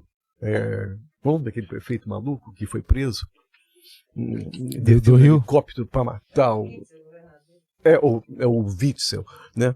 E ele a política dele é o seguinte: mirar na cabecinha para matar os traficantes e tal, tem que mirar na cabecinha. Foi a partir daí que eu fiz essa junção na cabecinha, trazendo o MC Gorila para cantar comigo essa música. Essa música é muito... Chamei a mina pra fazer um fight, sujou meu pavê de chocolate. É muito boa. Eu queria falar uma coisa aqui também, aproveitar que a gente já tá na parte das perguntas. É que a gente tem ali atrás da gente Carlos Ponce de Leon, que é muito seu fã. E assim, eu acho que ele queria saber um pouquinho, né? Porque você já falou em outros momentos do podcast que você é viciado em sexo, né?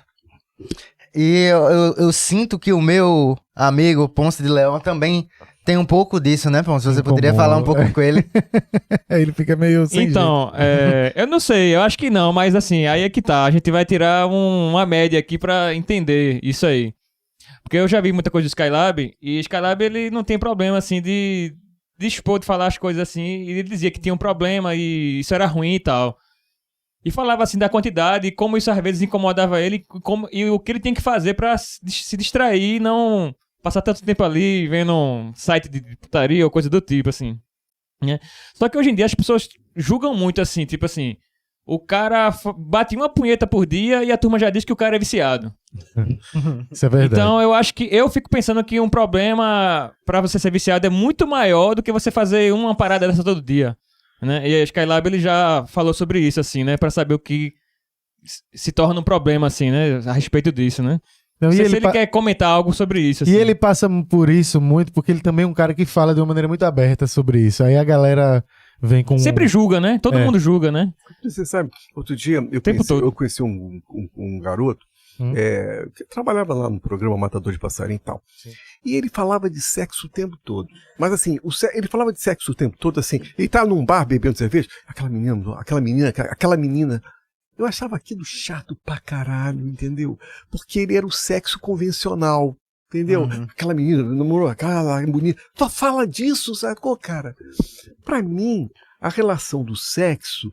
ela se ficar muito convencional, fica muito chato, né? É o bobão da classe média. Ih, aquele bobão da classe média. Eu quero distância desse tipo de gente. Entendi. Entendeu? Então, para mim, a relação sexual, ela tem que ter diferenças. Ela tem que passar pela ideia do tarado, né?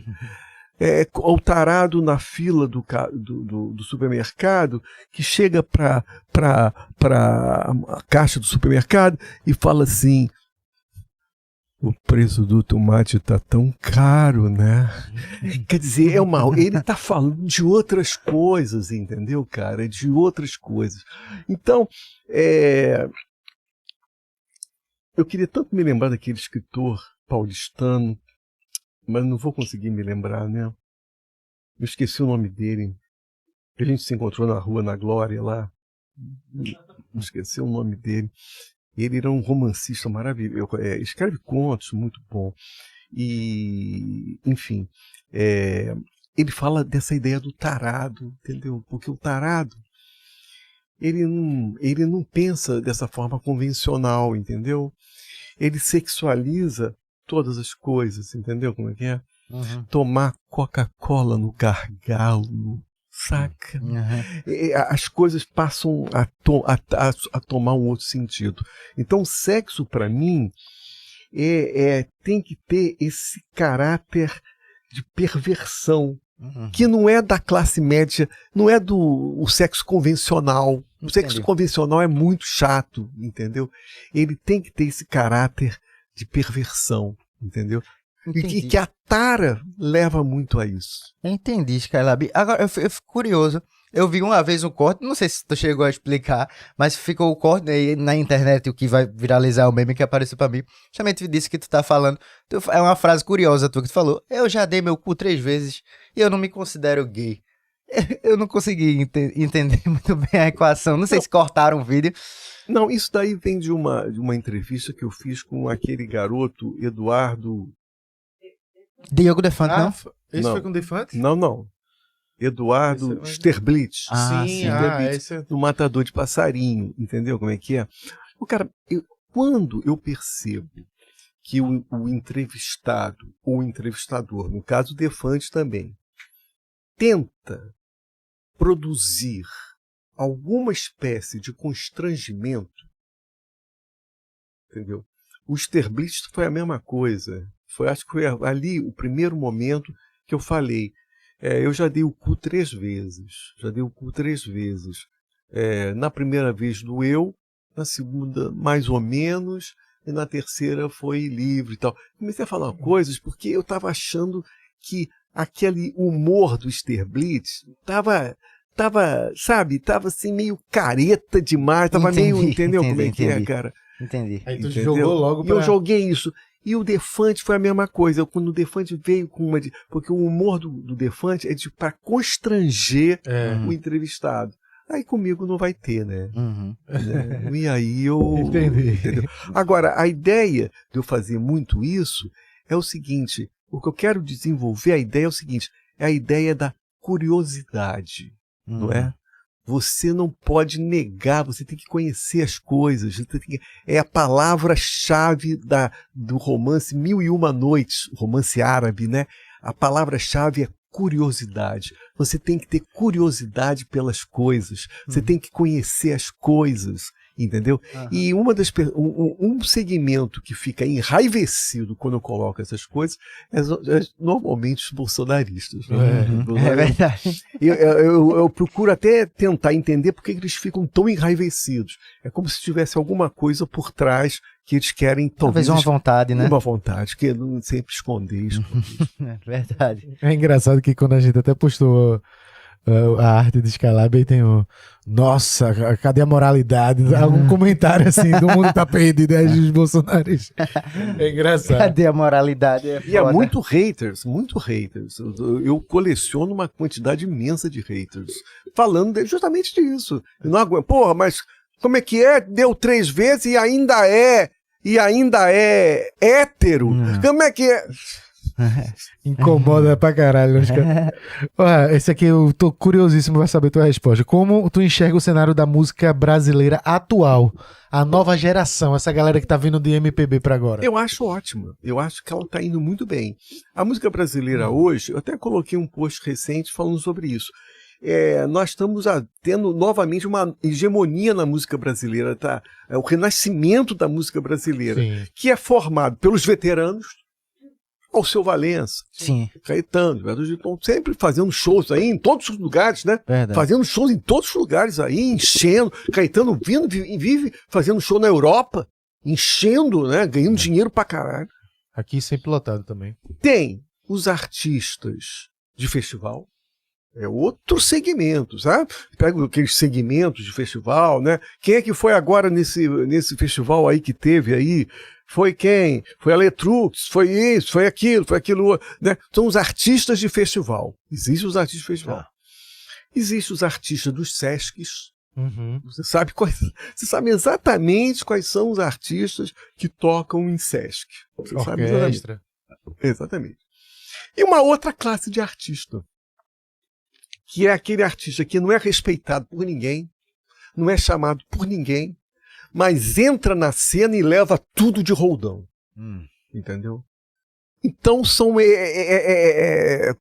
quando eu dividi essas 4 categorias, eu quero dizer que a música vai muito bem, com um público imenso, tendo muitos shows. Pós-Covid, voltou a pleno vapor, tendo shows, muitos festivais, e é isso, muitos Sescs e muitos artistas novos que ninguém respeita, que ninguém conhece, mas que são fortes no palco e levam tudo de roldão. Pode pra caralho. Aqui não sei se tu conhece uns locais aqui que é Johnny Hooker. Esse daí, o Johnny Hooker, né, ele é um artista de Sesc e de festival. Ele é de bastante festival, realmente. Sesc e festival. Né? Né? Tem Almério também. Almério eu não conheço. Almério faz ele é de Caruaru e faz um som massa. bem, sempre com uma pegada bem cultural, né, voltada pra caça. Uma coisa que eu falei também recentemente é o seguinte, tá havendo uma tendência na música brasileira hoje de cantar pessoas do passado. Isso é legal, isso não é ruim. Teve a Marina Sena, né, cantando Gal Costa, teve o Johnny Hooker cantando Reginaldo Rossi, esse clube do negócio. Eu acho legal esse negócio da pessoa cantar o passado da música brasileira. Mas só que eu quero dizer o seguinte, eu acho que o presente ele tem um desafio, que é de você tentar abrir um novo caminho. Você tá me entendendo? E abrir um novo caminho é muito difícil, entendeu? Então, você cantar, por exemplo, Gal Costa, Entendi. você tá me entendendo? Ou cantar Reginaldo Rossi, na verdade, eu dou até um exemplo dos antigos surrealistas, no início dos anos 20, quando eles iam lá no passado, numa coisa anacrônica, sem funcionalidade nenhuma no presente, né? Provocava riso nas pessoas, tá? Mas se tornava revolucionário, entendeu? Mas quando você retoma o Reginaldo Rossi, quando você retoma a Gal Costa, você não está indo lá no passado, não. Eles são contemporâneos.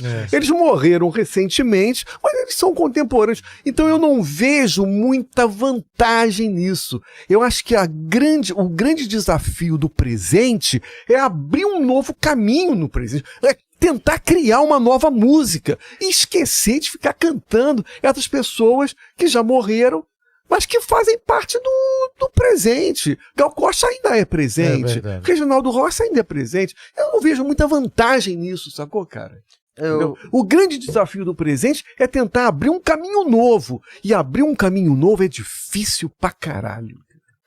Mas eu acho que vai até muito de uma busca de um respeito do público, que a galera quer dizer, do artista, assim. Pô, mas isso é horrível. Público. Essa palavra é horrorosa, né? Respeito, né? Mas é uma coisa que eles buscam até pela própria internet mesmo, que a galera hoje em dia que tem é o respeito. Isso é horrível, cara. Né? A dignidade, né? Eu acho horrível isso. Eu vou te dizer uma coisa, Skylab, um artista daqui que é muito interessante e faz um som diferente, é Flaira Ferro.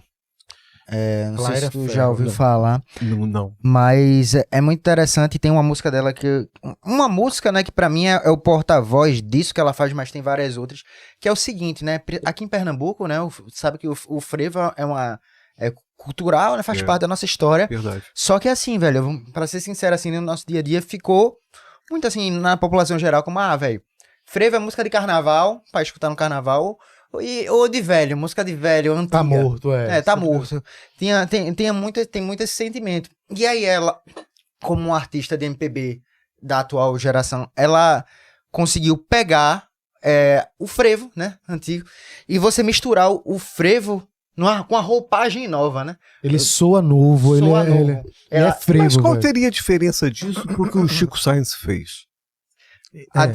Eu acho que não com Maracatu É. com rock. Não, então, tudo bem. Só que ela tá fazendo com frevo, né? Um pouco, ela não tá indo por outra linha. É outra linha, é Mas- um pouco diferente o som. O som não Não, se eu parece. digo, mas até a intenção. A Ah, intenção é. Mas assim, pô, velho, mas se o cara for ver dessa intenção, basicamente a música, pelo que o que você vê, geralmente são experimentos, né? Você misturar um ritmo com o outro, ou ideias com o outro. É. E ela fez de uma coisa que eu não tinha visto aqui dessa forma, assim, trazer essa roupagem Perfeito. do frevo de uma maneira que as pessoas dizem assim, pô, velho, não é um frevo que soa velho, entende? Entendi. E assim, com letras assim que achei, que acho muito bonita, né? Feita aqui, tem uma parte que ela fala, o frevo é um ser humano, o frevo é o nosso rock, o frevo é a luta armada de Zenaide, de Capiba e de Spock. Uhum. Então assim, ela fala meio como se fosse um grito de guerra pro frevo, né? Porque essa junção do contemporâneo com o passado existe muito na música contemporânea, né? Existe muito isso. Eu não conheço, pode ser, essa pessoa pode ser muito legal. Né? Agora, deixa eu te mostrar um outro exemplo, um contra-exemplo disso. Tá. Caetano Veloso, nos anos de 68, 67, pega a música Coração Materno, do Vicente Celestino. E canta a música exatamente como a música é.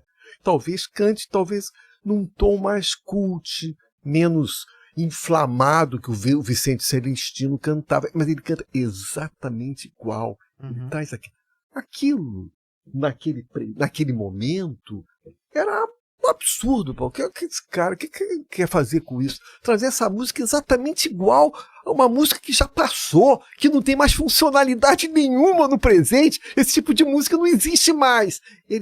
Cara, eu acho isso muito foda. Porque, entendeu? Ele pega um elemento que já foi ultrapassado, ele traz para o presente e esse elemento torna-se absolutamente revolucionário. Provavelmente, uma das músicas mais foda do tropicalismo é Coração Materno.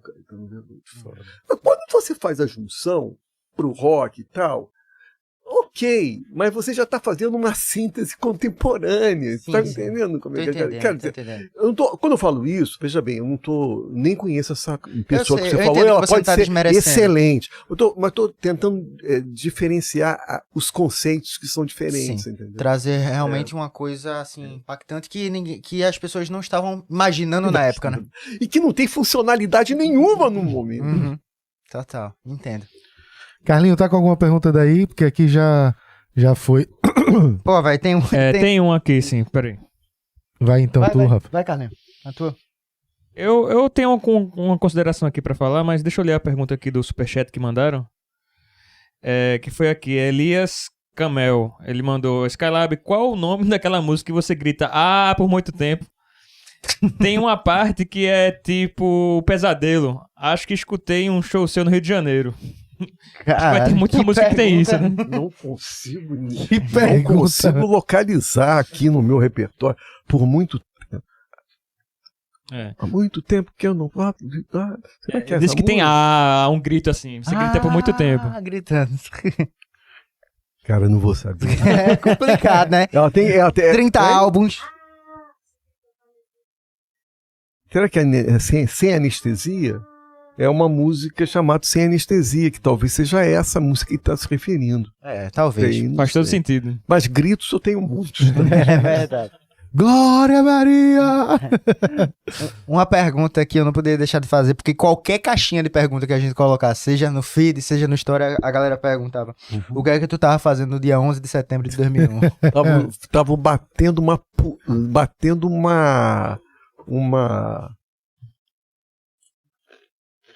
pagando um boquete.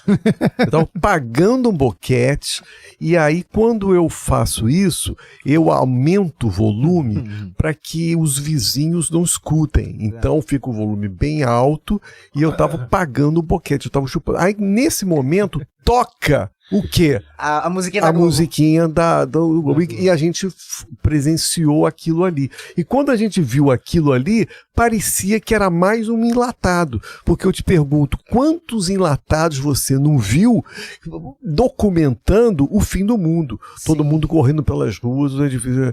E foi isso que aconteceu no dia 11 de setembro. Eu pagando o boquete, enquanto achava que aquilo ali era mais um enlatado. Mas Não assim, terá sido mais um enlatado? mas assim, quando toca a musiquinha, naquela época ali, quando você tocava, você sabia que era uma coisa grave, né? Eu sabia. Todo mundo parou na hora. Todo mundo Parou na hora, né? Pra ver o que Parou era. na hora. Então tu ficou sabendo na hora, né? Não, na hora. Caramba, Só que nesse momento tinha um pentelho encravado na minha garganta. E eu fiquei com essa sensação pra vida toda. Eu nunca mais perdi essa sensação. Pra vida toda. Ó, mandaram uma consideração aqui, um superchat. Fabiano falou assim: Skylab, sua música do Agiota é uma obra de arte. Comentou isso aqui. Do Agiota é a música Você Vai Continuar Fazendo Música? Né? Que é uma música que eu sempre canto no final do show. E nesse momento o público invade o palco. Não sei como é que vai ser. Eu fico. Não sei como vai ter no Teatro Guararapes, que é muito conservador tudo aquilo. Sim. Mas eu não sei como é que vai ser lá. Mas normalmente quando eu canto essa música é o final do show e as pessoas invadem. Eu acho isso meio Iggy Pop, assim, sabe? Iggy Pop tem um momento assim também. Mas a tua consideração era alguma dessas? Não, a cara? minha consideração era só, de repente, assim, né? Eu vejo assim, a gente vive uma era hoje em dia que todo mundo busca aí um lugar ao sol, né? Os artistas em geral, né? É. E todo mundo quer se incluir de alguma maneira, artisticamente, Uhum. né? E aí o Skylab também quer. E eu fico vendo assim, é todo mundo bem-vindo a consumir Skylab, quem entende a intenção e quem não entende também. Tudo bem-vindo. Quem sou eu para controlar a recepção? Né? Quem sou eu? O artista não pode controlar a recepção do público. O público recebe aquilo como ele bem desejar, entendeu? Então, todos são bem-vindos. Todos. Inclusive bolsonaristas. Ô, Carlinhos, e aí, tu vai realizar teu sonho de tocar aqui? Um violãozinho? Vamos lá, a gente combinou aqui, antes de começar aqui, de eu tocar uma música junto com ele.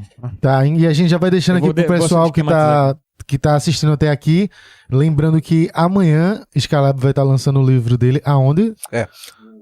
Central Recife. Bar Central Recife, amanhã, quinta-feira, tá? Às 19 horas. No Às sábado? 19 horas. E na sexta vai rolar o show no Teatro Guararapes. Isso. É sexta-feira, né? É, sexta-feira agora. Então já fica de olho, porque são 2 dias que ele vai estar aqui.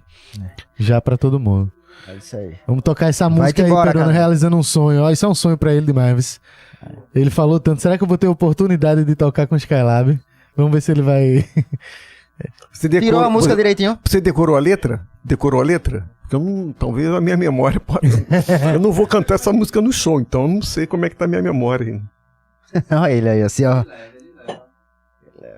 Você vai ter que se garantir, viu? Eu vou tocar ela, né? É. Vai, vamos. Vamos embora, cara. Todo mundo esperando por esse momento único. O peruano, nossa enciclopédia. Esse aí sabe, velho, sabe o que faz. Aí, ó. Ai, tem que tirar foto desse momento histórico aqui. Com certeza. Carlinhos. Enfim, fácil, assim, legal de pegar. Eu durmo um pouco pra ficar com sono. O que mais?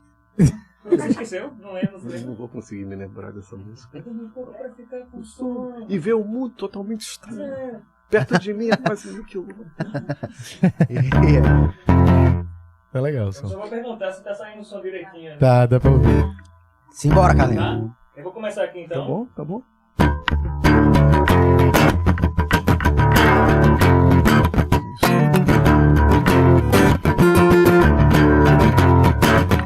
Eu durmo pouco pra ficar com sono e ver um mundo totalmente estranho. Perto de mim é quase 1.000 quilômetros. Eu durmo pouco pra ficar insone. Eu durmo pouco pra ficar com sono e ver um mundo totalmente estranho. Perto de mim é quase 1.000 quilômetros. Eu durmo pouco pra ficar insone.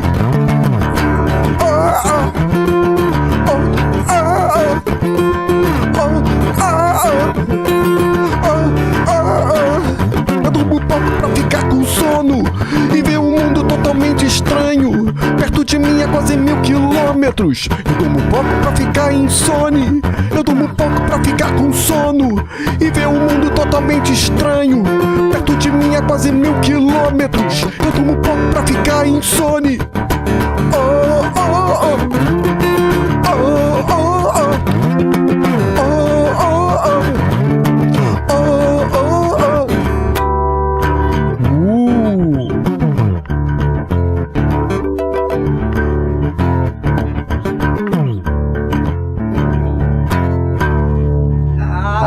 Aê! Realiza o sonho. E pegou no tom direitinho. Você que acompanhou até aqui, não deixe de se inscrever no canal, deixar seu like, fica de olho que amanhã e sexta Skylab vai estar por aqui também, lançando um livro e fazendo show. Não deixe de acompanhar o Fala Ordinário até aqui, lembre de se inscrever no canal e se você quiser escutar esse podcast, vai estar disponível em todas as plataformas de áudio. Spotify, Deezer, Google Podcast, onde você quiser. E lembrando novamente, amanhã, inauguração do livro. Sexta, Teatro Guararapes, show de Skylab. Skylab, obrigado demais por ter vindo até Porra, aqui. foi o maior prazer, viu, cara? Conversar Felizão. com esses pernambucanos. Eu tô feliz pra caralho porque eu sei que é verdade. Porque se ele não gostasse, ele falava que ele é sincero. Ah, então tá bom. Valeu, galera. Obrigado. Até a próxima. Tamo junto. Valeu!